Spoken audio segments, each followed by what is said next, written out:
اولیاء کاملین محفوظ عن خطا۔ اگر کسی مرحلے پر، کسی مقام پر ہمیں کوئی ایسی چیز نظر آئے، بظاہر وہ چیز راہ راست سے ہٹ کر ہو، لیکن جب اس کی نسبت اللہ کے نبی کی طرف ہو تو وہ ہمارے ہزار نیکیوں سے کئی درجے افضل ہوا کرتی ہے۔ قرآن مجید میں اللہ رب العزت نے فرمایا عصا آدم ربہ فغوا۔ اب عصا اسیان سے، اسیان کا معنی نافرمانی، گناہ کرنا، لیکن ہم یہ نہیں کہہ سکتے کہ حضرت آدم علیہ نبی جی علیہ السلام کی طرف نسبت کریں۔ فَلَمْ نَجِدْ لَهُ عَزْمًا، اللہ فرماتے ہیں کہ ہم نے ان کا عزم نہیں پایا۔ بظاہر اللہ تعالیٰ کے حکم کے مطابق عمل نہیں ہے، لیکن حقیقت کیا ہے کہ حضرت آدم علیہ نبی جی علیہ السلام نے اس فعل کا ارتکاب کیا اور اس کا نتیجہ یہ نکلا کہ کائنات میں 1,00,000 کم و بیش 24,000 انبیاء کرام تشریف لائے۔ وہ فعل صادر ہوا، اس کا نتیجہ یہ نکلا کہ کائنات میں امام الانبیاء تشریف لائے، امام الانبیاء کا ظہور ہوا۔ اللہ رب العزت نے ان پاک بندوں کو ایسا محفوظ رکھا کہ اپنی حفاظت کے دروازے سامنے کھڑے کر دیے۔ اگر کسی کو ایک بادشاہ کی حفاظت حاصل ہو، کسی حاکم کی حفاظت حاصل ہو، چور وہاں حملہ نہیں کر سکتا، اور یہ اللہ والے وہ ہیں جن کو اللہ کی حفاظت حاصل ہے، تو شیطان کیسے حملہ ہو سکتا ہے؟ سیدہ ام المؤمنین عائشہ صدیقہ رضی اللہ تعالیٰ عنہا آپ فرماتی ہیں کہ نبی پاک علیہ السلام نے ارشاد فرمایا، اے عائشہ، جب بھی کوئی انسان پیدا ہوتا ہے اس کے ساتھ ایک ہمزاد پیدا ہوتا ہے، ایک جن پیدا ہوتا ہے، شیطان، جو ساری زندگی سے گناہ کی ترغیب دلاتا ہے، راہ راست سے بھٹکاتا ہے، نیکی سے ہٹاتا ہے، اللہ کی نافرمانی پہ ابھارتا ہے۔ تو ام المؤمنین عائشہ صدیقہ رضی اللہ تعالیٰ عنہا نے عرض کیا، یا رسول اللہ صلی اللہ علیہ وسلم، آپ نے ارشاد فرمایا کہ ہر انسان، مرد ہے یا عورت، اس کے ساتھ ایک ہمزاد پیدا ہوتا ہے جو اسے گناہوں پر ابھارتا ہے۔ تو یا رسول اللہ صلی اللہ علیہ وسلم، کیا آپ کے ساتھ بھی ایسا جن اور ہمزاد پیدا ہوا؟ فرمایا کہ ہاں عائشہ، میرے ساتھ بھی پیدا ہوا، لیکن سنو میری شان اور مقام کیا ہے۔ ہر کسی کے ساتھ، ایک عام انسان کے ساتھ وہ جن پیدا ہوتا ہے اور اس کو راستے سے بھٹکا دیتا ہے، اور میرے ساتھ بھی وہ پیدا ہوا، مگر میری شان نبوت کا کمال دیکھو، میرا نور نبوت پڑا تو وہ ہمزاد بھی میرا غلام بن گیا، مسلمان ہو گیا۔ اگر وہ ہمزاد پیدا نہ کیا جاتا، شاید کسی کم عقل کے ذہن میں یہ بات آتی کہ اللہ کے محبوب علیہ السلام کے ساتھ ایسا ہمزاد پیدا ہی نہیں کیا گیا تھا، تو آپ اس سب کیسے آ سکتے تھے؟ تو اللہ نے بتا دیا، واضح کر دیا کہ دنیا والوں، میرے محبوب کی شان یہ ہے، عام لوگ ہیں، شیطان ان پہ اثر کر سکتا ہے، لیکن میرے محبوب کی شان یہ ہے کہ شیطان بھی ان کے نور کے دائرے میں آ جائے، ان کا نور اس کے دل کو بھی روشن اور منور کر دیتا ہے۔ تو یہ اولیاء کاملین اللہ کی حفاظت میں ہیں، اللہ کی حمایت میں ہیں۔ اور امام راضی رحمۃ اللہ علیہ فرماتے ہیں کہ ولی فعیل کے وزن پر فاعل کے معنی میں بھی آتا ہے اور مفعول کے معنی میں بھی۔ جیسے نصیر فعیل کے وزن، اس کا معنی ناصر، مدد کرنے والا، اور قتیل یہ بھی فعیل کے وزن پر، لیکن اس کا معنی مفعول والا، قتل کیا ہوا۔ تو فرمایا کہ یہ ولی ہے، فاعل کے معنی میں بھی آتا ہے اور مفعول کے معنی میں بھی آتا ہے، اور فرمایا کہ اشارہ یہ ہے کہ اللہ کے ولی کی یہ ولایت یک طرفہ نہیں ہے، یہ دو طرفہ ہے۔ فرمایا کہ ان العبد ولی الرب والرب ولی العبد، اللہ، بندہ اللہ کا ولی ہوتا ہے اور اللہ بندے کا ولی ہوتا ہے۔ یہ ولایت ایک طرف سے نہیں ہے، اس کا تعلق دونوں طرف سے ہے۔ اگر یہ بندہ اللہ کا ولی ہے تو اللہ اس بندے کا ولی بن جاتا ہے۔ اور امام راضی رحمۃ اللہ علیہ فرماتے ہیں کہ یہ بات میں اپنی طرف سے نہیں کہہ رہا، یہ میرے ذہن کی اختراع نہیں ہے، اللہ کا قرآن ارشاد فرماتا ہے الا ان اولیاء اللہ، یہ اللہ کے ولی ہیں، اور اللہ ولی الذین آمنوا، اللہ ان کا ولی ہے۔ فرمایا کہ یہ ولایت ایک طرف سے نہیں ہے، اللہ ان کا ولی بن جاتا ہے اور یہ اللہ کے ولی بن جاتے ہیں۔ جب یہ عبادت کرتے کرتے اپنی خواہشات کو مار کر، اپنی نفسانی خواہشات کو اللہ کے حکام کے تابع کر کے اللہ کی اطاعت میں آ جاتے ہیں، تو جب یہ مقام ولایت پہ پہنچتے ہیں، اللہ ان کو جب ولی بناتا ہے، پھر خود اللہ بھی ان کا ولی بن جاتا ہے۔ یہ اللہ کے ولی بنتے ہیں اپنے نفس کو مار کر، اور اللہ ان کا ولی بنتا ہے اپنی رحمتوں کی بارشیں برسا کر۔ یہ اللہ کے ولی ہوتے ہیں کہ یہ گناہوں سے باز آ جاتے ہیں، گناہوں سے دور ہو جاتے ہیں، اپنی خواہشات کو اللہ کی محبت میں قربان کر دیتے ہیں، اور اللہ ان کا ولی بنتا ہے کہ اللہ اپنی رحمتوں کی برسات برسا دیتا ہے۔ فرمایا کہ ولایت کا معنی کیا ہے؟ فرمایا کہ ولایت کا معنی محبت ہے، تو ولی کا معنی پھر کیا ہوا؟ فرمایا کہ چونکہ یہ ولایت ایک طرف سے نہیں ہے، ولی کا معنی محب بھی ہے اور محبوب بھی ہے۔ جب بندہ اللہ کا ولی بنتا ہے تو ایسا نہیں کہ بندہ اللہ کا محب اللہ محبوب نہیں، فرمایا کہ یہ محبت بھی دو طرفہ ہوتی ہے۔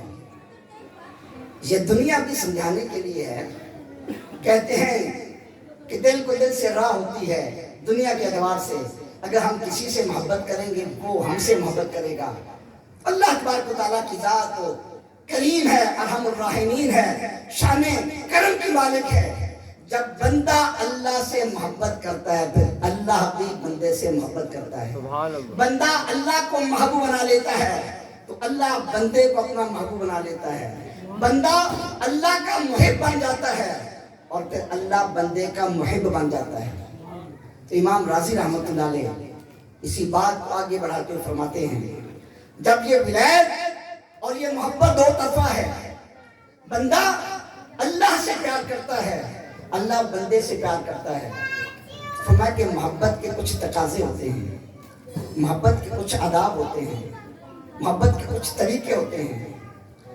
فرمایا کہ محبت کے آداب میں سے ایک ادب یہ بھی ہے کہ محب وہی کرتا ہے جو محبوب کہتا ہے۔ محب اپنے محبوب کو دیکھتا ہے، میرے محبوب کا حکم کیا ہے، میرے محبوب کی رضا کیا ہے، میرے محبوب کی پسند کیا ہے، میرا محبوب کس بات پہ خوش ہوتا ہے، میرا محبوب کس بات پہ ناراض ہوتا ہے، میرے محبوب کے دوست کون ہیں، میرے محبوب کے دشمن کون ہیں۔ تو پھر وہ محب اپنی خواہشات کو پیچھے چھوڑ دیتا ہے، اپنے محبوب کو دیکھتا ہے، محبوب جو کہتا ہے محب وہی کرتا ہے، محبوب جس کو پسند کرتا ہے محب اسی کو پسند کرتا ہے، محبوب کا جو دوست ہے محب اسی کو دوست بناتا ہے، اور محبوب کا جو دشمن ہے محب اسی سے دشمنی رکھتا ہے۔ تو محب اپنے تعلقات کو پیچھے چھوڑ دیتا ہے، اپنے محبوب کے تعلقات کو آگے لے آتا ہے۔ فرمایا کہ جب یہ محبت کا سلسلہ شروع ہوتا ہے تو بندہ جب اللہ کی طرف قدم بڑھاتا ہے، اللہ کی محبت میں منزل سلوک طے کرتا ہے، اس منزل میں قدم رکھتا ہے، تو بندہ پھر شب و روز اللہ کی رضا کی تلاش میں لگ جاتا ہے۔ وہ بندہ چاہتا ہے کہ میری زندگی کا کوئی لمحہ، شب و روز کا لمحہ اللہ کی رضا کے بغیر نہ گزرے۔ اس کے دن گزرتے ہیں روزے کی حالت میں، اس کی راتیں گزرتی ہیں شب بیداری میں، وہ خلوت میں اللہ کی یاد میں آنسو بہاتا ہے۔ اللہ فرماتا ہے گرمی کا موسم ہے، دن کو کھانے سے رک جانا ہے، پینے سے رک جانا ہے، اللہ کے حکم پر وہ قربان ہو جاتا ہے۔ اللہ فرماتا ہے اپنے مال کو قربان کرنا ہے، وہ اپنا مال قربان کر دیتا ہے۔ اللہ فرماتا ہے اپنے وطن سے ہجرت کرنی ہے، اپنے وطن کو چھوڑ دیتا ہے۔ اللہ فرماتا ہے اپنی اولاد کو قربان کرنا ہے، اولاد کی قربانی پیش کر دیتا ہے۔ فرمایا کہ بندہ اللہ کا ہر حکم مانتا ہے، پھر ایک مقام وہ آتا ہے اللہ بندے کے ان افعال پہ خوش ہو جاتا ہے۔ اللہ فرماتا ہے میرے بندے تو بندہ تھا، تو کمزور تھا. خلق الانسان ضعیفا، انسان بڑا کمزور ہے. اے میرے بندے تو نے کمزور ہو کر پھر بھی محبت کے تقاضوں کو پورا کیا. تجھے بھوک لگتی تھی، بھوک کی پرواہ نہیں کی، میرے لیے تو بھوکا بھی رہا. تجھے پیاس لگتی تھی، تو نے پیاس کی پرواہ نہیں کی، میرے لیے پیاس بھی برداشت کی. تو کمزور تھا، زخم برداشت نہیں کر سکتا تھا، میرے لیے میرے راستے میں تو زخموں سے لہو لہان بھی ہوا، تو تھک جاتا تھا، مگر میری خاطر، میری محبت کی خاطر تم نے سفر بھی کیا. تجھے مال کی ضرورت تھی، مگر میری راہ میں تم نے میری محبت میں اپنے مال کو بھی قربان کر دیا. تیرے دل میں اولاد کی محبت تھی، میری محبت میں تم نے اولاد کی محبت کو بھی قربان کر دیا. رشتہ داروں کی محبت کو قربان کر دیا، وطن کی محبت کو قربان کر دیا. اے میرے بندے، اگر تو بندہ ہو کر، اگر تو کمزور ہو کر، اگر تو ضعیف ہو کر پھر بھی محبت کے تقاضے پورے کرتا ہے، اگر میں خدا ہو کر پھر محبت کے تقاضے پورے نہ کروں، پھر یہ میری شان رحمت کے تقاضے کیا ہوں گے؟ اے میرے بندے، اب تک میں جو کہتا رہا تو کرتا رہا، اب تیری باری ہے. اب جو تو کہے گا میں خدا بھی اسی طرح کروں گا. تو میری رحمت کو اشارے کرے گا، تیری رحمت میں اپنے تیرے اشارے پہ رحمتوں کی بارشیں برسا دوں گا. اب تیری زبان سے جو نکلے گا میں خدا اسی طرح کروں گا. اور اللہ کے محبوب نے فرمایا کہ اللہ کے بندے، اللہ کے ولی ایسے ہوتے ہیں، لو اقسم علی اللہ لا ابرہ، کہ اللہ کی محبت میں اس مقام پہ آ جاتے ہیں. اگر وہ جوش محبت میں مقام ناز میں آ کر قسم اٹھا دیں تو جس طرح وہ قسم اٹھائیں خدا اسی طرح کر دیتا ہے. اگر ان کی زبان سے نکل جائے آج بارش ہوگی تو آسمان پہ بادل کا نام و نشان تک بھی نہیں، اللہ بارش برسا دے گا. جو ان کی زبان سے نکلے گا خدا اسی طرح کرے گا. اور اسی چیز کو مولانا روم رحمۃ اللہ تعالیٰ علیہ آپ نے اپنی زبان میں یوں بیان کیا، فرمایا گفتہ اللہ بود گرچہ از حلقوں میں عبداللہ بود.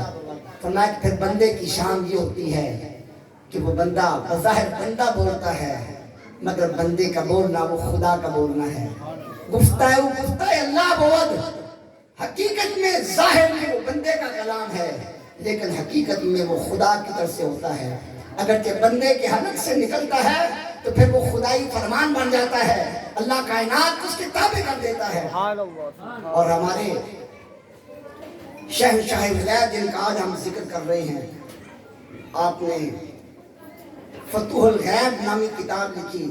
بظاہر مختصر سی کتاب ہے اور اس میں بہت سے مقالات ہیں، اور ایک جملے میں اسرار و رموز اور محبت کی باتیں اور معرفت کے اسرار کو کھول کر بیان کیا. اگر کسی ایک جملے کی کوئی تشریح کرنا چاہے، دفتر کے دفتر درکار ہوں گے، تو آپ اپنی اس کتاب فتوح الغیب کے اندر ارشاد فرماتے ہیں کہ پہلی آسمانی کتابوں میں سے ایک کتاب کے اندر اللہ تبارک و تعالیٰ نے یہ ارشاد بیان کیا. فرمایا کہ اللہ تبارک و تعالیٰ ارشاد فرماتا ہے، یا ابن آدم لا الہ الا انا اللہ لا الہ الا انا. کہ اے میرے بندے، اے انسان، میں اللہ ہوں، میرے علاوہ کوئی معبود نہیں ہے. اور میری شان کیا ہے؟ اقول للشیء کن فیکون. فرمایا کہ مجھ خدا کی شان یہ ہے کہ میں جب کن کہہ دوں تو کائنات بن جاتی ہے. جو میں کہوں فیکون اسی طرح ہو جاتا ہے. اگر میں کن کہوں آسمان بن جاتا ہے، اگر کن کہوں زمین بن جاتا ہے، اگر کن کہوں سورج آ جاتا ہے، کن کہوں دریا جاری ہو جاتے ہیں، سمندر جاری ہو جاتے ہیں. میری شان یہ ہے اقول للشیء کن فیکون. میں خدا جب کن کہہ دوں تو جس چیز کو کن کہوں اسی طرح ہو جایا کرتا ہے. تو اے میرے بندے، اطیعنی، میری اطاعت کر لے. اے بندے، میرے حکم کو مان لے، میری محبت کے راستے پہ آ جا، اس ولایت کے راستے پہ آ جا. پھر تیرا مقام کیا ہوگا؟ اجعلک تقول للشیء کن فیکون. اے میرے بندے، پھر میں خدا تجھے یہ مقام عطا کر دوں گا، پھر جب تو بھی کہے گا یقین جیسا تو کہے گا اسی طرح ہو جائے گا. پھر میں کائنات کے یہ ساری چیزیں تیرے حوالے کروں گا, تیرے قبضے میں کروں گا. یہ جس طرح تو اشارہ کرے گا جو تیری زبان سے نکلے گا میں خدا اسی طرح کر دوں گا. فرمایا کہ پھر اللہ تبارک و تعالیٰ دنیا کو خطاب کرتا ہے, اے دنیا من خدمنی فخدمی ومن خدمک فاطعمی. اے دنیا یہ انسان جو تیرے اندر آباد ہیں ان میں جو میرا خادم بن جائے, جو میری محبت میں آ جائے, جو میری اطاعت کرے, پھر اے دنیا تو بھی اس کی تابع بن جا. جو بندہ میرا عبد بنے گا, جو بندہ میری معرفت کے راستے پہ آ جائے گا, میرے حکم کی اطاعت کرے گا, فخدمی ہے اے دنیا تو بھی اس کی خادم بن جا. ومن خدمک فاطعمی ہے, اور جو تیرا خادم بنے, جو تجھ سے محبت کرے, اے دنیا پھر تو آگے بھاگتی رہنا وہ تیرے پیچھے بھاگتا رہے گا. فرمایا کہ یہ اللہ والے ہیں کہ دنیا دار وہ دنیا کے خادم ہوتے ہیں, وہ دنیا کے غلام ہوتے ہیں, وہ دنیا کے پیچھے بھاگتے ہیں, دنیا آگے بھاگتی ہے. مگر اللہ والے وہ ہیں دنیا سے منہ موڑ کر اللہ سے رو لگاتے ہیں, پھر وہ جہاں جاتے ہیں دنیا پیچھے جاتی ہے. وہ دنیا کو پیچھے چھوڑ جاتے ہیں اور وہ اشارہ کرتے ہیں, دنیا ان کے اشارے کی تابع ہوتی ہے. شیخ سعدی رحمۃ اللہ تعالیٰ علیہ آپ بہت سامنے فرماتے ہیں کہ ایک دن دیکھا ایک اللہ کا ولی سامنے سے آ رہا ہے, جنگل سے آ رہا ہے, اور ایک عجیب منظر دیکھا, شیر کی سواری کر رہا ہے. اس سے پوچھا اے اللہ کے بندے یہ شیر تو ایک درندہ ہے, یہ کسی کو نہیں دیکھتا, اسے کسی کی پہچان نہیں ہے, جو انسان اس کے سامنے آئے یہ اسے چیر پھاڑ دیتا ہے, یہ کسی کو اپنے اوپر سواری نہیں کرنے دیتا. اے اللہ کے بندے بتا تیرے پاس کیا طاقت ہے, کیا قوت ہے, کیا تیرے پاس ایسا طریقہ ہے کہ شیر بھی تیرا تابع بن گیا. تو اللہ والے نے بڑا خوب جواب دیا. فرمایا کیا سوال کرنے والے تجھے نہیں پتا یہ شیر کیسے میرا تابع بنا؟ فرمایا کہ تو بھی اللہ کا تابع بن جا, کائنات تیری تابع بن جائے گی. اگر تو اللہ کے حکم کے سامنے سر تسلیم خم کر دے گا پھر یہ سارے درندے چرند پرند وہ تیرے تابع ہو جائیں گے. تو یہ اللہ والے اللہ کی محبت میں اپنے آپ کو فنا کر دیتے ہیں, پھر اللہ ان کو یہ مقام دیتا ہے. جیسا کہ حدیث قدسی میں فرمایا کہ کون تو سماہو, کہ میں اس بندے کے ہاتھ بن جاتا ہوں, کان بن جاتا ہوں جن سے وہ سنتا ہے, میں اس کی آنکھ بن جاتا ہوں جس سے وہ دیکھتا ہے, میں خدا اس کے ہاتھ بن جاتا ہوں جن سے وہ پکڑتا ہے. فرمایا کہ میں اس کے پاؤں بن جاتا ہوں جن سے وہ چلتا ہے. وَعَلَيْهِ سَأَلَنِي لَأُوتِيَنَّهُ, اگر وہ بندہ مجھ سے سوال کرے جو ہی وہ سوال کرتا ہے میں خدا اسے عطا کرتا ہوں. امام فخر الدین رازی رحمۃ اللہ تعالیٰ علیہ اسی حدیث کی تشریح کرتے ہوئے صحیح بخاری کی حدیث پاک ہے, فرمایا کہ كَذَلِكَ الْعَبْدُ إِذَا وَاظَبَ عَلَى الطَّاعَةِ بَلَغَ الْمَقَامَ الَّذِي يَقُولُ اللَّهُ لَهُ كُنتُ لَهُ سَمْعًا وَبَصَرًا فَإِذَا أَشَارَ ذَلِكَ النُّورُ نُورُ جَلَالِ اللَّهِ سَمْعًا سَمِعَ الْقَرِيبَ وَالْبَعِيدَ فَإِذَا أَشَارَ ذَلِكَ النُّورُ بَصَرًا لَهُ رَأَى الْقَرِيبَ وَالْبَعِيدَ فَإِذَا أَشَارَ ذَلِكَ النُّورُ يَدًا لَهُ قادر علی التصرف فی الصعب والسہل.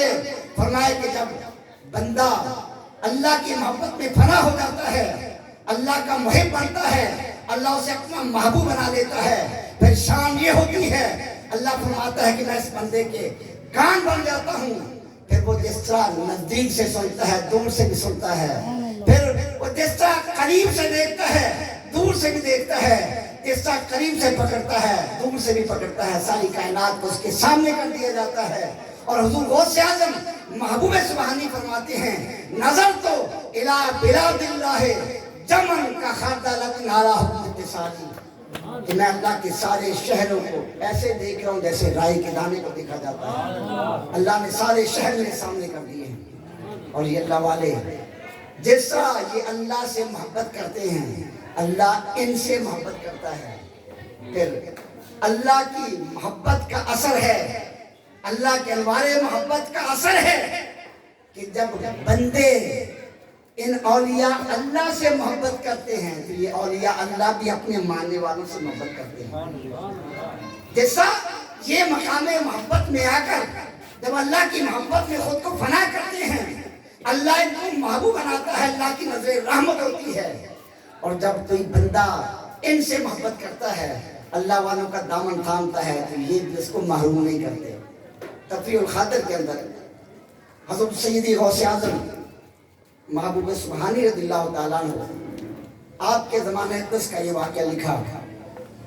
حضرت شیخ عبد القادر اربلی رحمۃ اللہ تعالیٰ علیہ فرمایا کہ ایک دور دراز کے علاقے میں ایک بہت بڑا تاجر تھا، بڑا امیر رئیس اور صداقت تھا۔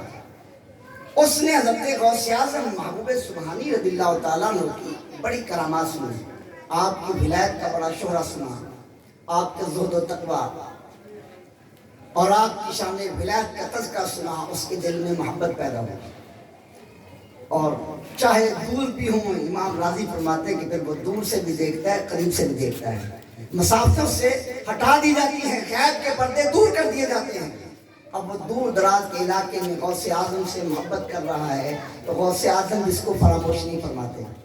فرمایا کہ حضور غوث اعظم کی محبت میں وہ وہاں سے سفر کرتا ہے، سفر کرتے کرتے وہ بغداد شریف پہنچ جاتا ہے،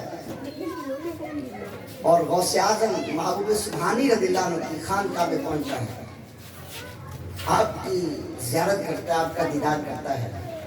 اس نے دیکھا غوث اعظم محبوب سبحانی رضی اللہ تعالیٰ عنہ آپ نے اتنے قیمتی کپڑے پہنے ہیں کہ بادشاہ بھی ایسے کپڑے نہیں پہنتے۔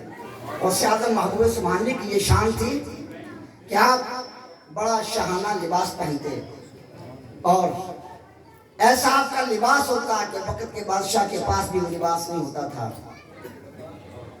اس آدمی نے یہ منظر دیکھا، بڑا حیران ہوا، دل میں یہ خیال پیدا ہوا، یہ وسوسہ آیا کہ میں نے تو سنا تھا یہ اللہ کے ولی ہیں، انہوں نے اللہ کی محبت میں دنیا کو پیچھے چھوڑ دیا، لیکن یہاں تو دنیا کے آثار نظر آ رہے ہیں۔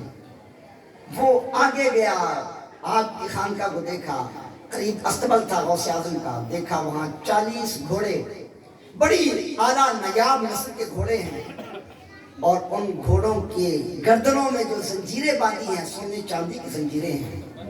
اب تو وہ اور حیران ہوا، اس نے کہا کہ میں نے سمجھا تھا کہ غوث اعظم محبوب سبحانی تو بڑے تارک دنیا ہیں، اللہ والے ہیں، لیکن یہاں تو معاملہ کچھ اور ہے۔ دل میں یہ وسوسہ پیدا ہوا، اور غوث اعظم محبوب سبحانی کی عقیدت میں کچھ فرق آیا، تو فرمایا کہ وہ ایک موذی بیماری میں مبتلا ہو گیا، بیمار پڑ گیا۔ اب بغداد میں کسی سائے میں ٹھہرا ہوا تھا، دن گزرتے گئے، بیماری بڑھتی گئی، وہاں کے حکیموں سے طبیبوں سے علاج کروایا، مگر کسی کو اس کی بیماری سمجھ نہیں آ رہی تھی۔ فرمایا کہ پھر ایک نصرانی طبیب تھا، اس کے پاس گیا، اس طبیب نے اس کی بیماری کو دیکھا، اس نے کہا کہ یہ ایک بڑی خطرناک بیماری ہے اور اس کا علاج ایک ہی ہے۔ اس نے گھوڑے کی صفتیں بیان کی کہ اس طرح کے خاص قسم کے گھوڑے ہوں، ان کو ذبح کیا جائے اور ان کا جگر نکالا جائے، 40 دن تک 40 گھوڑوں کا اسے جگر کھلایا جائے، پھر یہ ٹھیک ہو جائے۔ اب اس نے جو گھوڑوں کی صفتیں بیان کی وہ غور کرتا رہا، پھر اسے یاد آیا کہ ایسے گھوڑے تو غوث پاک کے سبل میں موجود ہیں، اور بڑے قیمتی گھوڑے ہیں، بڑے اعلیٰ نسل کے ہیں، کہیں اور تو ایسے گھوڑے نہیں ملیں گے۔ فرمایا کہ وہ آدمی وہاں سے چلا، اس نے کہا چلو جا کر دیکھتے ہیں، ویسے تو وہ دنیا دار آدمی ہیں، تو میری بات کی طرف کیا توجہ دیں گے، چلو میں جا کر ان سے بات کرتا ہوں، شاید وہ مہربان ہو جائیں، مجھے وہ گھوڑے دے دیں۔ لیکن ایسے قیمتی گھوڑے کون کسی کو عطا کرتا ہے؟ وہ آپ کی بارگاہ میں پہنچا، ڈرتے ڈرتے جا کر اپنی عرض پیش کی کہ میں ایسی بیماری میں مبتلا ہو گیا، لا علاج ہوں، کوئی علاج نہیں مل رہا، یہ علاج بتایا گیا. ایسے گھوڑے آپ کے پاس ہی موجود ہیں, کہیں اور موجود نہیں ہیں. میں سفر کے عالم میں ہوں, ابھی میرے پاس پیسے بھی نہیں ہیں, رقم بھی موجود نہیں ہے. اگر آپ کہو کہ بعد میں اس کی رقم بھی پیش کر دوں گا تو یہ گھوڑے مجھے دے دیے جائیں, میں اپنا علاج کروا لوں گا. فرمایا کہ ہمیں رقم کی ضرورت نہیں ہے, ہمیں قیمت کی ضرورت نہیں ہے, پیسوں کی ضرورت نہیں ہے. اگر تمہارا علاج ہو جائے تو ٹھیک ہے, یہ 40 گھوڑے ہم تمہیں دے دیتے ہیں. غوث اعظم نے اجازت دی, ایک دن ایک گھوڑا لیا, اس کو ذبح کروایا. یہ بھی ایک مسئلہ ہے کہ امام میں حضور غوث اعظم محبوب سبحانی رضی اللہ تعالیٰ عنہ, آپ حنبلی تھے, حنبلی فقہ کے مطابق عمل کرتے تھے. تو ہمارے امام اعظم ابو حنیفہ رضی اللہ تعالیٰ عنہ, آپ کی فقہ میں گھوڑے کا گوشت مکروہ ہے. بعض نے مکروہ تحریمی لکھا اور بعض نے اس کو مکروہ تنزیہ قرار دیا. البتہ صاحب ہدایہ وغیرہ انہوں نے اس کو مکروہ تحریمی قرار دیا. لیکن امام احمد بن حنبل رحمۃ اللہ تعالیٰ علیہ کی فقہ میں گھوڑا بغیر کراہت کے حلال ہے. تو حضور غوث اعظم محبوب سبحانی رضی اللہ تعالیٰ عنہ حنبلی فقہ کے مطابق عمل فرماتے تھے. گھوڑے کو ذبح کیا گیا, اس کا جگر, وہ گوشت جو بھی تھا اسے کھلایا گیا. اس کی بیماری میں افاقہ ہو گیا. ایک دن گزرا, پھر دوسرا دن اسی کا جگر کھاتا رہا, حتیٰ کہ 40 دن گزر گئے. جب 40 دن مکمل ہوئے بالکل وہ صحتیاب ہو گئے. اب اس نے یہ منظر دیکھا, اس کے دل میں غوث اعظم محبوب سبحانی کی محبت پیدا ہوئی, لیکن ابھی اظہار نہیں کیا.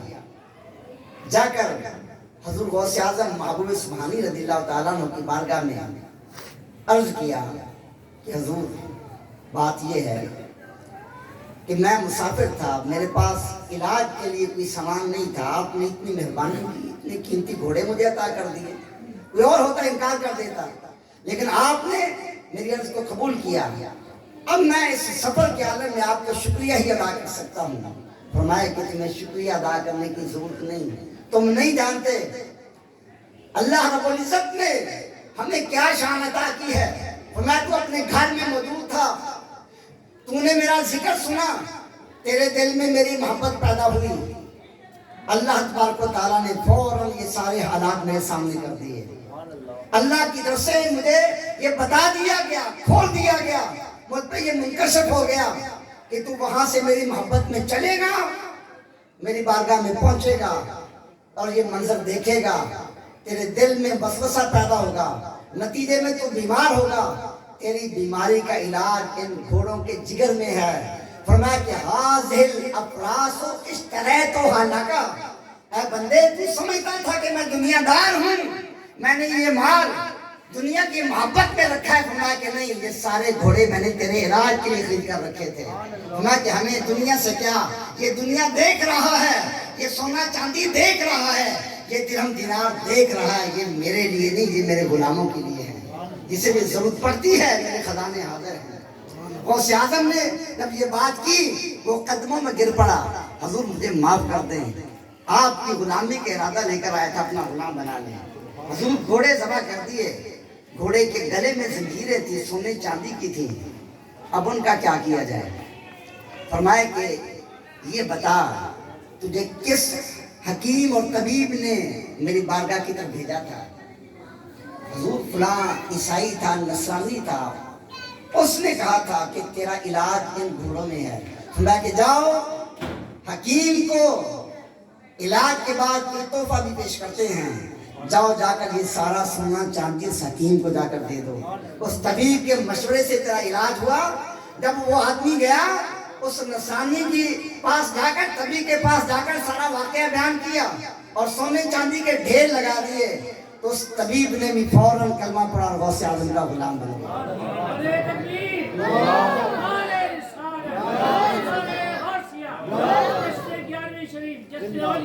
تو حضور سیدی غوث اعظم محبوب سبحانی رضی اللہ تعالیٰ عنہ آپ کو شہنشاہ ولایت کہتے ہیں, بلکہ شہنشاہ قلوب ہیں. اللہ تعالیٰ نے لوگوں کے دل ان کے قبضے میں کر دیے.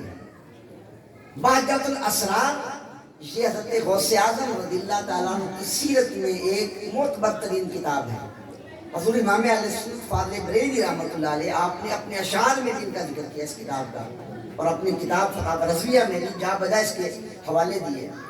اور یہ غوث اعظم محبوب سبحانی کی شان ہے کہ جتنی کرامتیں غوث اعظم رضی اللہ تعالیٰ عنہ کی تواتر کے ساتھ منقول ہیں، کسی اور ولی سے اتنی کرامتیں منقول نہیں ہیں. اللہ نے تمام اولیاء کی کرامتیں عطا کی، کیونکہ غوث اعظم کی شان یہ ہے، جیسا کہ تفسیر الخاطر کے اندر یہ لکھا، جب حضور غوث اعظم محبوب سبحانی رضی اللہ تعالیٰ عنہ کی ولادت ہوئی، اس رات آپ کے والد گرامی شیخ ابو موسیٰ صالح جنگی دوست رضی اللہ تعالیٰ عنہ، آپ نے خواب دیکھا کہ خواب میں اللہ کے محبوب صلی اللہ علیہ وسلم تشریف فرمائے، انبیاء کرام علیہ السلام آپ کی بارگاہ میں حاضر ہیں، صحابہ کرام کی جماعت حاضر ہے. تو حضور غوث اعظم محبوب سبحانی رضی اللہ تعالیٰ عنہ، آپ نے حضور نبی پاک علیہ السلام نے غوث اعظم محبوب سبحانی رضی اللہ عنہ کے والد گرامی کو فرمایا، یا ابا صالح آتاک اللہ ولدا هو ولدی و محبوبی و محبوب اللہ تعالی. اے ابو صالح، اللہ نے تمہیں نیک بیٹا عطا کیا، فرمایا کہ وہ صرف تمہارا بیٹا نہیں، ولدی وہ میرا بھی بیٹا ہے، وہ محبوبی میرا صرف بیٹا نہیں بلکہ میرا محبوب بھی ہے، وہ محبوب اللہ تعالی وہ اللہ کا بھی محبوب ہے. میں کہ تمہارے بیٹے کی شان کیا ہوگی؟ ویسا یکون لہو شان فی الاولیاء والاقطاب کا شانی بین الانبیاء والرسل. فرمایا کہ ان کی شان یہ ہوگی جس طرح اللہ نے انبیاء اور رسولوں کی جماعت میں مجھے امام الانبیاء بنایا ہے، اللہ تمہارے بیٹے کو اولیاء کی جماعت میں امام الاولیاء بنائے گا. ولایت کی امامت تمہارے بیٹے کے سپرد کی جائے گی. تو آپ امام الاولیاء تھے، اللہ کے محبوب امام الانبیاء تھے. ہر نبی کو معجزہ ملا، کسی نبی کو ایک معجزہ ملا، کسی کو دو ملے. قرآن مجید نے فرمایا وَلَقَدْ آتَيْنَا مُوسَىٰ 9 آیات بینات، ہم نے حضرت موسیٰ علیہ السلام کو 9 معجزات عطا کیے. بظاہر تو 9 کا عدد چھوٹا ہے، مگر یہ معجزہ ہے. ایک معجزہ بھی اتنا بڑا کہ پوری کائنات عاجز آ جاتی ہے. تو موسیٰ علیہ السلام کو اللہ نے 9 معجزات عطا کیے. لیکن جب باری آئی امام الانبیاء کی، امام المرسلین کی، ہمارے آقا و مولا کی، اللہ نے کیا فرمایا؟ ہر نبی کے متعلق فرمایا ان کو معجزہ دیا. ایک معجزہ دیا، 2 معجزے دیے، 4 معجزے دیے، 9 معجزات دیے. مگر جب باری ہمارے آقا و مولا کی، فرمایا قد جاءکم برہان من ربکم، میرا محبوب تو سر سے لے کر پاؤں تک معجزہ بن کر تشریف لائے. تو امام الانبیاء کی شان انبیاء میں یہ تھی، اور اولیاء میں غوث اعظم کا مقام یہ تھا کہ جتنی کرامات تواتر کے ساتھ غوث پاک سے منقول ہیں، کسی اور ولی سے منقول نہیں ہے. تواتر ایک ہوتا ہے کہ میں نے ایک بات بیان کی، ایک صاحب نے سنی، اس کو جا کر آگے بیان کر دیا، اسے خبر واحد کہا جاتا ہے. ایک نے سنا، 2 نے سنا، پھر اس سے کسی اور نے سنا، آگے جا کر بیان کر دیا، اسے خبر واحد کہا جائے گا. اب ہو سکتا ہے بیان کرنے والا بھول گیا ہو، غلطی لگی ہو، لیکن ایک بات 100-200 آدمی نے سنی، انہوں نے آگے جا کر 200-400 آدمی کو بیان کیا، انہوں نے آگے جا کر 200-400 آدمی کو بیان کیا. تو اس طرح سلسلہ چلتا ہے، اسے خبر تواتر کہا جاتا ہے. قرآن مجید ہم تک تواتر کے ذریعے پہنچا، نماز کی رکعتیں ہم تک تواتر کے ساتھ پہنچی. تو غوث اعظم محبوب سبحانی رضی اللہ تعالیٰ عنہ کی بہت سی کرامتیں ایسی ہیں جو تواتر کے ساتھ باقاعدہ پوری سند کے ساتھ بیان کی گئی. اور بہجت الاسرار آپ پڑھیں، اسی طرح پوری سند کے ساتھ آپ کی کرامات کو بیان کیا گیا. تو بہجت الاسرار نے آپ کی بہت سی کرامات کا تذکرہ کیا. آپ کے صاحبزادے حضرت شیخ سیدنا عبد الوہاب رضی اللہ تعالیٰ عنہ، وہ بھی ولی تھے، کیونکہ وہ گھرانہ ہی ولیوں کا گھرانہ تھا. غوث اعظم بھی ولی، آپ کے والد گرامی بھی ولی، آپ کی والدہ بھی ولی، آپ کی نانا جان، سارے کے سارے ولی، آپ کی پھوپھی جان. بلکہ جس رات غوث پاک پیدا ہوئے بغداد میں، جو بچہ بھی پیدا ہوا اللہ نے اس کو مقام ولایت میں فائز فرما دیا. تو وہ تو ولایت کا گھرانہ تھا، آپ کے صاحبزادے بھی ولی تھے. لیکن جس طرح جب سورج چمک رہا ہے ستارے نظر نہیں آتے، اور جب غوث اعظم محبوب سبحانی کی ولایت کا آفتاب چمک رہا ہو پھر وہاں دوسرے چراغ کیسے نظر آ سکتے ہیں؟ تو آپ کے شہزادے حضرت سیدی عبدالوہاب رضی اللہ تعالیٰ عنہ آپ فرماتے ہیں کہ میں نے غوث اعظم محبوب سبحانی رضی اللہ عنہ سے علم حاصل کیا، بہت سے علماء سے علم حاصل کیا، اور مختلف علوم و فنون میں کمال حاصل کر کے میں اپنے والد گرامی کی بارگاہ میں پہنچا۔ عرض کیا ابا جان، آپ کے حکم کے مطابق، آپ کے ارشاد کے مطابق میں نے علم دین حاصل کیا، فقہ پڑھی، علم منازع پڑھا، علم کلام پڑھا، بہت سے علوم عبور حاصل کیا۔ اب آپ جس طرح واز فرماتے ہیں مجھے بھی اجازت دیں میں بھی تقریر کروں، اور بیٹے کو بڑی خوشی ہوتی ہے باپ کے سامنے بیان کرے۔ جس آج قبلہ شاہ صاحب تشریف فرما تھے، ان کے شہزادے نے بڑے حسین انداز میں نعت پاک پڑھی۔ ظاہر ہے کہ ان کے والد گرامی کو خوشی ہوئی، بیٹے کو خوشی ہوئی، میرے والد گرامی میرا کلام سن رہے ہیں۔ تو شہزادے نے عرض کی ابا جان مجھے بھی اجازت دیں، آپ موجود ہوں، آپ تشریف فرما ہوں، آپ کی موجودگی میں میں بھی واز کروں۔ فرمایا بیٹا ٹھیک ہے اجازت ہے۔ کھڑے ہوئے تو حضرت شیخ عبدالوہاب فرماتے ہیں کہ میں نے تقریر شروع کی، بڑے نکتے بیان کیے، معرفت کی باتیں بیان کی، اسرار و رموز بیان کیے، بڑی اعلیٰ باتیں بیان کی۔ پورے مجمع میں کسی پر کوئی اثر نہیں ہوا، کسی نے سبحان اللہ نہیں کہا، کسی نے واہ واہ نہیں کہا، کسی کو وجد نہیں آیا، کسی کو جوش نہیں آیا، کسی پر حکمت طاری نہیں ہوئی۔ تو میں بڑا حیران ہوا کہ ابا جان تو جب واز کرتے ہیں لوگ رونے لگ جاتے ہیں، چیخیں مارتے ہیں، وجد میں آ جاتے ہیں، اب کسی پہ اثر ہی نہیں ہو رہا، میں بڑی قیمتی باتیں بیان کر رہا ہوں۔ غوث اعظم نے فرمایا بیٹا ٹھہرو، میں نے بھی ایک بات کرنی ہے۔ آپ کھڑے ہوئے کرسی پر بیٹھے، فرمایا کہ لوگوں کل میرا روزہ تھا، ویسے تو آپ روزانے روزہ رکھتے تھے، فرمایا کہ کل میں روزے سے تھا تو رات کے وقت یحییٰ یعنی آپ کی اہلیہ محترمہ، آپ کی 4 زوجہ تھیں، فرمایا کہ یحییٰ یعنی میری زوجہ محترمہ، میری بیوی، وہ کچھ انڈے لے کر آیا۔ میں نے ایک چھوٹے سے برتن میں وہ انڈے رکھ دیے، یعنی صبح سحری کے لیے انتظام کیا۔ تو فرمایا جا السنور، ایک بلی آئی، رما بہا فانکسرت، اس نے برتن گرا دیا، انڈے ٹوٹ گئے۔ اب بظاہر تو کوئی بات نہیں تھی، بظاہر کوئی عام سی بات نہیں، لیکن غوث اعظم رضی اللہ عنہ جب یہ بیان کیا فرمایا لوگ چیخیں مارنے لگے، گریبان پھاڑ دیے، وجد میں آ گئے، عجیب کیف طاری ہو گیا۔ تو فرمایا کہ میں حیران ہوا، ابا جان یہ کیا بات ہے، یہ کیا ماجرا ہے؟ میں بیٹا ابھی دیکھو صبر کرو، کل پھر آئے گا، پھر دوسرا دن ہوا، پھر تیسرا دن ہوا، اسی طرح ہوتا۔ میں آپ کی اجازت سے تقریر کے لیے کھڑا ہوتا، میں تقریر کرتا، واز کرتا، بڑے نکتے بیان کرتا، بڑے تیاری کے ساتھ آتا، معرفت کی باتیں کرتا، لیکن کسی پر اثر نہیں ہوتا۔ لیکن جب غوث اعظم محبوب سبحانی آپ کلام شروع کرتے، آپ پہلا جملہ ہی بولتے، سارے لوگ وجد میں آ جاتے اور چیخنے لگتے، رونے لگ جاتے، ذکر طاری ہو جاتی۔ تو غوث اعظم محبوب سبحانی نے فرمایا اے بیٹا بات یہ ہے کہ میری اس تقریر سے لوگوں پر اثر کیوں ہو رہا ہے، یہ کسی علم کی بات نہیں ہے، یہ نکتوں کی بات نہیں، نکتے تم نے بڑے بیان کیے، لیکن جب میں کرسی پر بیٹھتا ہوں تجلی الحق علی قلبی، اللہ کے جلوے میرے دل پہ نازل ہونے لگتے ہیں، اللہ کے انوار رحمت میرے سینے پہ آ جاتے ہیں، پھر میری زبان سے جو نکلتا ہے وہ اللہ کے انوار نکلتے ہیں، جو بھی جملہ نکلے گا وہ نور الہی سے، نور معرفت سے معمول ہو کر نکلے گا۔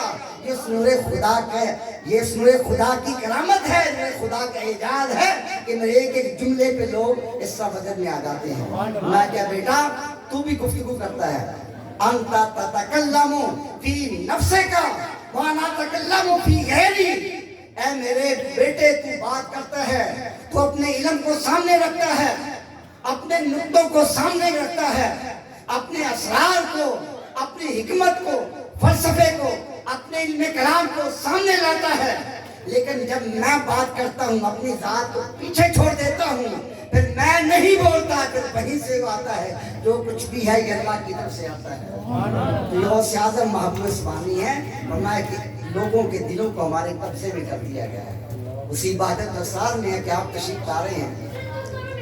اب میرے ذہن میں نام نہیں آ رہا، جو بزرگ صاحب تھے، تو وہ فرماتے ہیں کہ جب ہم مسجد میں پہنچے تو ایسا ہوتا تھا جمعے کے دن جب آپ تشریف لاتے لوگوں کا ہجوم ہوتا، کیونکہ جب آپ باز فرماتے 70,000 آدمی آپ کی مجلس باز میں حاضر ہوا کرتے تھے۔ یہ آج کا دور نہیں ہے، یہ اس دور کی بات ہے۔ تو 70,000 اور اس میں بڑے بڑے اولیاء کاملین جو کاپیاں لے کر رجسٹر لے کر سامنے حاضر ہوتے، اور علماء آپ کی تقریروں کو اپنے کلموں سے لکھا کرتے تھے۔ میں جب آپ تشریف لاتے تو لوگ دوڑ پڑتے آپ سے مصافحہ کرنے کے لیے، آپ کے جسم مبارک کو کپڑوں کی ہاتھ لگ جائے اس میں وہ خوش قسمتی سمجھتے۔ کہ میں آپ کے ساتھ آ رہا تھا، ایک دن ایسا ہوا جب آپ تشریف لائے تو سارے لوگ بیٹھے رہے، اس لیے کوئی بھی نہیں اٹھا۔ میں بڑا حیران ہوا، میں نے اپنے دل میں کہا آج لوگوں کو کیا ہو گیا ہے؟ پہلے تو کبھی ایسا نہیں ہوا، جب بھی غوث اعظم تشریف لاتے لوگ کھڑے ہو جایا کرتے تھے، دیوانوں وار آگے بھاگتے تھے۔ آج کسی پہ اثر ہی نہیں ہو رہا۔ تو میں کہ جو ہی میرے دل میں یہ خیال آیا، غوث اعظم محبوب سبحانی نے میری طرف ہلکی سی نگاہ کی، تھوڑا سا مسکرائے، بس مسکرانے کی دیر تھی، فرمایا لوگ دوڑ پڑے آپ کے قدموں میں گرنے لگے، اور اتنا ہجوم ہوا کہ میں دور چلا گیا۔ پہلے آپ کے ساتھ تھا اور پھر لوگوں کا ایسا ہجوم آیا کہ میں دور چلا گیا، اور پھر جب دور ہوا میں نے دل میں سوچا وہی حالت اچھی تھی، آپ کے قریب تو تھا، اب لوگ آ گئے ہیں تو میں دور چلا گیا ہوں۔ تو غوث اعظم نے وہیں سے پکارا بیٹا کسی حال میں بھی راضی نہیں رہتے۔ اللہ نے ان کے اوپر یہ دلوں کے اسرار کو بھی کھول دیا اور لوگوں کے دلوں کو ان کے قبضے میں کر دیا، کیونکہ جب بندہ اللہ کا ہو جاتا ہے پھر اللہ اس کا ہو جاتا ہے۔ بندہ اللہ کے لیے اپنے آپ کو فنا کر دیتا ہے، اللہ کی محبت میں گم ہو جاتا ہے، پھر اللہ تبارک و تعالیٰ بھی مقام معرفت میں اس کو وہ مقام عطا کرتا ہے، پھر اس بندے کی زبان سے جو جاری ہو اللہ اسی طرح فرماتا ہے۔ اللہ تعالیٰ کی بارگاہ میں دعا ہے اللہ جل شانہ ہمیں حضور سیدی غوث اعظم محبوب سبحانی رضی اللہ تعالیٰ عنہ آپ کے فضل و برکات سے مستفید فرمائے، اور آپ کے ذکر پاک کی برکات سے اللہ تعالیٰ ہمارے سینے میں بھی نور معرفت پیدا فرمائے، جس طرح ہم آج آپ کا ذکر کر رہے ہیں۔ اللہ تعالیٰ توفیق دے ہم آپ کے مشن پر بھی استقامت کریں، آپ کی تعلیمات پر بھی کریں۔ اللہ تبارک و تعالیٰ آپ کی محبت میں، اولیاء کاملین کی محبت میں زندگی بسر کرنے کی توفیق عطا فرمائے۔ اپنے محبوب کریم علیہ السلام کی سچی محبت میں، اپنے دین کی خدمت میں اللہ تعالیٰ زندگی بسر کرنے کی توفیق عطا فرمائے۔ وما علینا الا البلاغ المبین۔ سبحان